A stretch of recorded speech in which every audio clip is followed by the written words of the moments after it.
Вітанне, сябры! А ці ведалі вы, што дамашні пыл на траціну складаецца з мінеральных рэчываў, самых дробных частак камянёў нашай планеты. Яшчэ на адну траціну з арганічных рэчываў – валасы, ніткі, скура, павуцінне і яшчэ шмат чаго.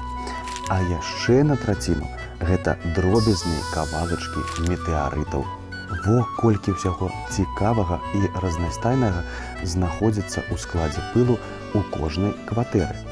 Але як назваць адну частку гэтага пылу, якую па-руску мы называем пылінка?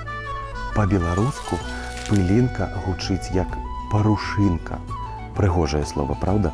Лёгкае такое, узнёслае.